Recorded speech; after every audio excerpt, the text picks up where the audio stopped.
بسم اللہ الرحمن الرحیم۔ السلام علیکم ورحمۃ اللہ وبرکاتہ۔ بسم اللہ الرحمن الرحیم۔ عزیز طلباء اکرام، ایم اے اسلامیات کے مضمون تاریخ اسلام کا آج ہمارا سبق نمبر 24 ہے، جس کا عنوان ہے قطب الدین ایبک کے کارنامے۔ تو نیا سبق شروع کرنے سے پہلے ہم گزشتہ سبق کا خلاصہ دیکھتے ہیں۔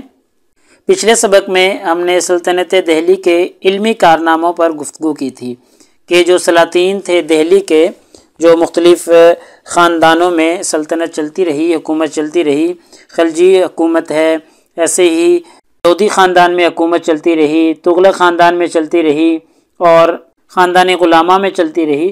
تو ان تمام حکومتوں میں، یا یوں کہہ لیں کہ جو سلاطین دہلی تھے ان کے علمی کارنامے کیا رہے ہیں، اس پر ہم نے گفتگو کی تھی۔ تو مختلف ان کے علمی کارنامے بالخصوص مدارس کے طور پر، اور جو انہوں نے مختلف کتب خانے تعمیر کروائے ان پر ہم نے گفتگو کی تھی۔ مدارس اجمیر دیکھے تھے ہم نے، مدارس دہلی، مدارس پنجاب، اور اس کے علاوہ کچھ دیگر ہم نے مدارس دیکھے تھے، اور ایسے ہی کتب خانے پر بھی ہم نے گفتگو کی تھی، جو کہ ان کے علمی کارناموں کا ایک بہت بڑا ثبوت ہے۔ تو انشاءاللہ آج کے اس سبق میں ہم سلطان قطب الدین ایبک کے کارناموں پر گفتگو کریں گے، اور سب سے پہلے ہم ان کے ابتدائی حالات دیکھیں گے کہ سلطان قطب الدین ایبک کے غلام تھے اور کیسے وہ بادشاہ بن گئے۔ پھر ایسے ہی ان کی تخت نشینی کے بعد جو انہوں نے بغاوتوں کا خاتمہ کیا، ان بغاوتوں پر گفتگو کریں گے۔ ایسے ہی انہوں نے حکمران بننے کے بعد، سلطان بننے کے بعد جو اصلاحات نافذ کی تھیں، ان اصلاحات کے حوالے سے گفتگو کریں گے۔ ایسے ہی ان کے رفاع عامہ کے جو کام ہیں، جو انہوں نے عوام الناس کی فلاح و بہبود کے لیے کیے تھے، ان پر گفتگو کریں گے۔ ایسے ہی ان کی جو تعمیر کردہ عمارات ہیں، جو انہوں نے بڑی بڑی عمارات تعمیر کروائیں، ان کے حوالے سے گفتگو کریں گے۔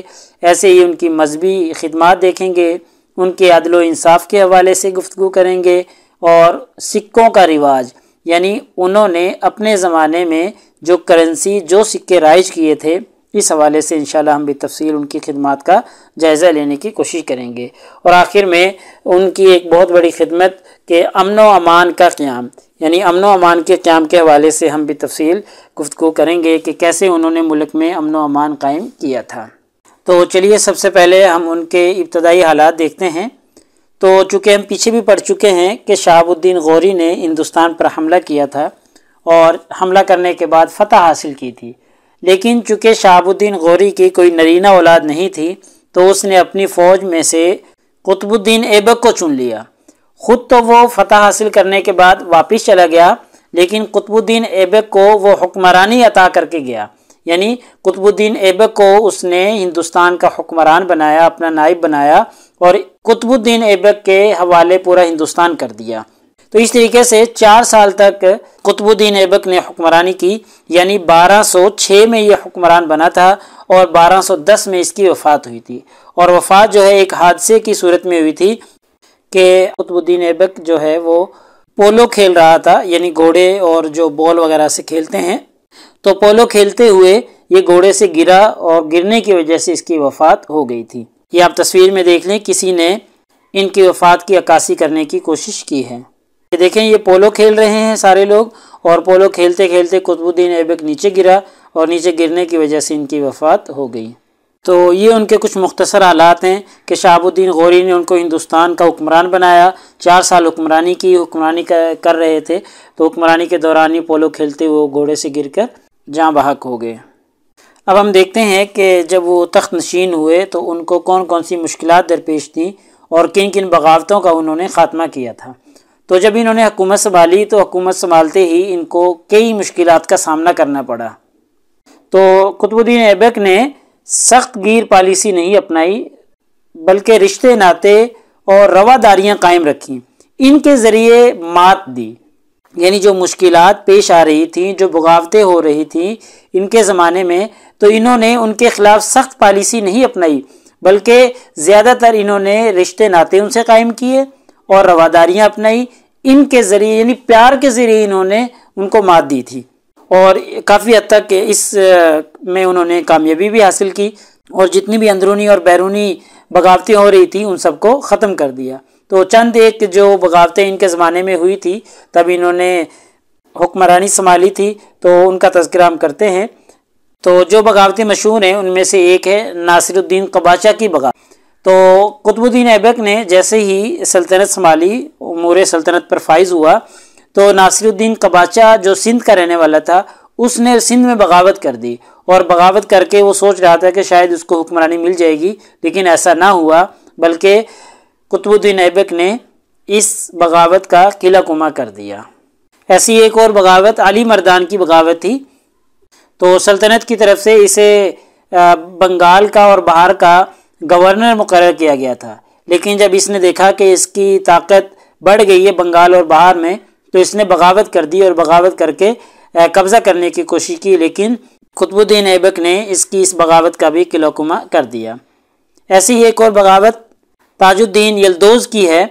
یہ جو تاج الدین یلدوز تھا یہ صوبہ پنجاب کا گورنر تھا، اور یہ چاہتا تھا کہ پنجاب جو ہے یہ غزنی کی سلطنت میں شامل رہے، لیکن سلطان قطب الدین ایبک چاہتے تھے کہ پنجاب جو یہ ہندوستان کا صوبہ رہے۔ تو اس طریقے سے یہ جو تاج الدین یلدوز تھا اس نے پنجاب میں پیش قدمی کر کے لاہور پر قبضہ کر لیا، تو یہ گویا اس نے بغاوت کر دی تھی، تو لیکن قطب الدین ایبک نے اس کا بھی قلعہ کما کر دیا تھا اور لاہور کو اس کے قبضہ سے نکال لیا تھا۔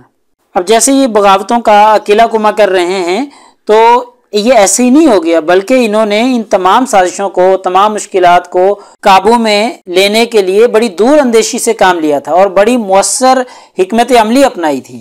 اس نے نہایت تدبیر سے کام لیا اور جو یہ مشکلات اس کو پیش آ رہی تھیں ان میں کامیابی حاصل کی۔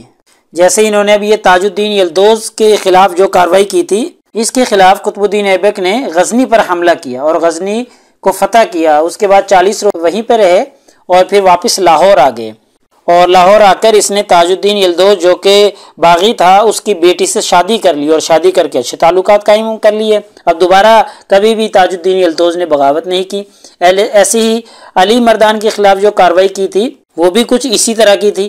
تو یعنی کہ زیادہ تر قطب الدین ایبک نے رشتہ داریاں قائم کی جس کی وجہ سے بغاوتیں دب جاتی تھی، چونکہ رشتہ داری اور تعلق قائم ہو جاتا تھا، اس کی وجہ سے لوگ پھر رشتہ داری کے بندھن میں بن جاتے تھے، پھر وہ بغاوت نہیں کرتے تھے۔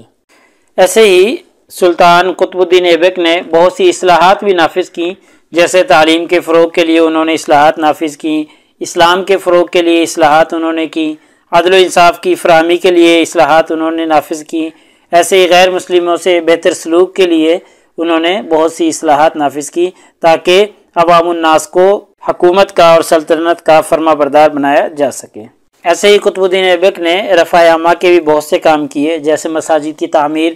تو انہوں نے بہت سے علاقہ فتح کیے، تو جو علاقے انہوں نے فتح کیے وہاں کی انہوں نے مساجد بھی تعمیر کروائیں، اور اس کے شاندار مثالیں مسجد قوت الاسلام ہے، ایسے ہی 2.5 دن کا جھونپڑا ہے، یہ اس کی مثال ہے کہ یہ شاندار مساجد انہوں نے تعمیر کروائی تھی۔ یہ تصویر میں آپ دونوں مساجد دیکھ سکتے ہیں۔ تو یہ جو ہے 2.5 دن کا جھونپڑا اسے کہا جاتا ہے مسجد ہے، اور یہ بھی مسجد ہے مسجد قوت الاسلام کے نام سے۔ ایسے ہی رفع عامہ کے کاموں میں سے یہ قطب الدین ایبک کا ایک کام مدارس کا قیام بھی ہے۔ تو قطب الدین ایبک کو خود بھی تعلیم سے خاص لگاؤ تھا، اور جو علاقے اس نے فتح کیے وہاں پر تعلیم کے لیے اس نے مدارس بھی کھولے تھے، اور باقاعدہ اس کا انتظام کیا تھا کہ لوگ تاکہ تعلیم سے فائدہ حاصل کر سکیں۔ چونکہ خود بھی پڑھا لکھا تھا، تعلیم یافتہ تھا، چونکہ سلطان احمد غوری جو تھا اس نے اس کی تربیت کی تھی اور اس کو تعلیم دلوائی تھی، تعلیم کے ساتھ ساتھ اس کو فن حریت کی تعلیم بھی دی گئی تھی۔ ایسے ہی اس نے شریعت کا نفاذ کیا، چونکہ قطب الدین ایبک خود پکا اور سچا مسلمان تھا، اور اس نے شریعت کے نفاذ پر بھرپور توجہ دی اور خود بھی شریعت کے مطابق جو ہے وہ کام سر انجام دیا کرتا تھا، اس لیے اس کی کوشش تھی کہ شریعت کو ہی ملک کے اندر نافذ کیا جائے۔ ایسے ہی رفع عامہ کے کاموں میں سے کام غیر شرعی ٹیکسوں کا خاتمہ بھی ہے۔ تو قطب الدین ایبک کی حکومت سے پہلے مسلمانوں پر بہت سے غیر شرعی ٹیکس بھی لاگو کیے ہوئے تھے بادشاہوں نے، تو اس نے آ کر ان تمام غیر شرعی ٹیکسوں کا خاتمہ کر دیا اور شریعت کے مطابق جو ہے وہ ٹیکس لاگو کیے گئے، تو جس کی وجہ سے عوام الناس جو ہے وہ خوشحال ہو گئی اور قطب الدین ایبک سے خوش بھی ہو گئی۔ ایسے ہی قطب الدین ایبک نے بہت سی عمارات بھی تعمیر کروائیں، چونکہ ان کو عمارات کی تعمیر کا بہت زیادہ شوق تھا۔ اسی شوق کے پیش نظر انہوں نے بے شمار عمارات بھی تعمیر کروائیں، جن میں جو زیادہ مشہور عمارتیں ہیں وہ قطب مینار ایک ہے۔ تو اس نے قطب مینار کا سنگ بنیاد رکھا اور اسے تعمیر کروانا شروع کیا۔ چونکہ اس کا دور حکمرانی بہت مختصر ہے، 4 سال صرف ہے، چونکہ 1206 میں یہ حکمران بنے تھے اور 1210 میں ان کی وفات ہو گئی تھی۔ تو لیکن ابھی یہ قطب مینار مکمل نہ ہو سکا تھا ان کی اپنی زندگی میں۔ اس کے بعد التمش جو بادشاہ بنا ہے اس نے اس قطب مینار کو مکمل کیا تھا۔ اس قطب مینار پر بہت سی قرآن مجید کی آیات کندہ کی گئی ہیں اور اس کی اونچائی جو ہے وہ 42 فٹ ہے۔ ایسے ہی ان کی عمارتوں میں سے ایک عمارت 2.5 دن کا جھونپڑا بھی ہے، جو ہم پیچھے بھی پڑھ چکے ہیں اس کے بارے میں، کہ یہ اجمیر میں ایک مسجد تعمیر کی گئی تھی اور اس کو 2.5 دن کا جھونپڑا کہا جاتا تھا۔ تو ایک خیال یہ بھی کیا جاتا ہے کہ یہ مسجد جو 2.5 دن کا جھونپڑا جسے کہا جاتا ہے، یہ صرف 2.5 دن میں تعمیر کی گئی تھی، اس لیے اس کو یہ نام دے دیا گیا۔ اور بعض مورخین کی رائے یہ بھی ہے کہ مرہٹوں کے زمانے میں یہاں ایک میلہ لگتا تھا اور وہ میلہ صرف اور صرف 2.5 دن تک چلتا تھا، تو اس لیے چونکہ وہاں پر یہ تعمیر کی گئی تھی اس لیے اس کا نام 2.5 دن کا جھونپڑا رکھ دیا گیا۔ اور ان کی ایک شاندار مسجد جو ان کی تعمیرات میں مشہور ہے وہ مسجد قوت الاسلام ہے، جس کے بارے میں ہم پیچھے بھی پڑھ چکے ہیں۔ دلی کی یہ ایک وسیع اور عریض مسجد ہے جو انہوں نے تعمیر کروائی تھی۔ ایسے ہی قطب الدین ایبک عدل و انصاف کا خود بھی پیکر تھا اور اس نے پوری اپنی سلطنت میں عدل و انصاف کو قائم کیا، اور ایسے ہی امن و امان کا دامن اس نے ہاتھ سے نہیں جانے دیا، پورے ملک میں امن و امان قائم رکھا، اور امن و امان قائم رکھنے کے لیے اس نے مختلف اصلاحات بھی کی تھیں۔ امن و امان کے لیے اس نے مختلف قاضی مقرر کیے جو جرائم کی سزائیں سناتے تھے، اور ایسے ہی اس نے ایک خاص قسم کی فوج تیار کی تھی جو مختلف صوبوں میں اور مختلف شہروں میں متعین کی گئی تاکہ وہ امن و امان کو قائم رکھ سکیں۔ ایسے ہی اس نے غیر مسلموں کے ساتھ بھی مسلمانوں والا سلوک کیا، یعنی برابر دونوں کے ساتھ سلوک رکھا، مسلمانوں کے ساتھ بھی اور غیر مسلموں کے ساتھ بھی۔ ان کو ان کے مذہبی عقائد کے مطابق زندگی بسر کرنے کی اجازت دی، اور ایسے ہی جو غیر مسلم تھے ان کو بھی اعلیٰ عہدے دیے گئے، ان کو اعلیٰ عہدوں پر فائز کیا گیا، یعنی ان کو بھی فوج میں عدلیہ میں ملازمتیں وغیرہ دی گئیں، اور ان کو شرعی ٹیکس وغیرہ معاف کیا گیا یا ان کو شرعی ٹیکس وغیرہ میں رعایت دی گئی۔ تو اس طریقے سے غیر مسلموں کے ساتھ بھی قطب الدین ایبک نے برابر کا سلوک روا رکھا تھا۔ تو لہٰذا یہ چند خدمات تھیں قطب الدین ایبک کی مختلف جہات سے۔ تو ہمارے آج کے اس سبق کا خلاصہ بھی یہ نکلا کہ آج کے اس سبق میں ہم نے قطب الدین ایبک کے کچھ کارنامے دیکھے ہیں۔ سب سے پہلے ہم نے ان کے ابتدائی حالات پر تبصرہ کیا ہے، اور اس کے بعد ان کی تخت نشینی کے بعد جو بغاوتیں ہوئی ہیں اس نے ان بغاوتوں کا خاتمہ کس طریقے سے کیا۔ تو زیادہ تر انہوں نے حکمت عملی کے ذریعے بغاوتوں کا خاتمہ کیا، جو بغاوت کرتا تھا اس کے ساتھ کسی نہ کسی طریقے کا رشتہ قائم کر لیتا ہے۔ التمش نے بغاوت کی تو اس نے اس کو اپنی بیٹی دے دی، اپنی بیٹی کا نکاح اس کے ساتھ کر دیا، تو دیکھیں پھر اس کے ساتھ تعلق اور رشتہ بن گیا، پھر اس نے کبھی بغاوت نہیں کی۔ ایسی جن بغاوتوں کا ہم نے تذکرہ کیا ہے ان بغاوتوں میں بھی اس نے حکمت عملی کے ذریعے ان کو کچل دیا، اور ایسے ہی بہت سی اصلاحات کی، رفع عامہ کے کام کیے، عمارات تعمیر کی، جیسے قطب مینار ہے، قوت الاسلام مسجد ہے، 2.5 دن کا جھونپڑا، یہ ان کی مشہور مثالیں ہیں۔ ایسے ہی مذہبی خدمات، عدل و انصاف، سکوں کا رواج اور امن و امان کا قیام وغیرہ یہ انہوں نے اپنے زمانے میں خدمات سر انجام دی تھیں۔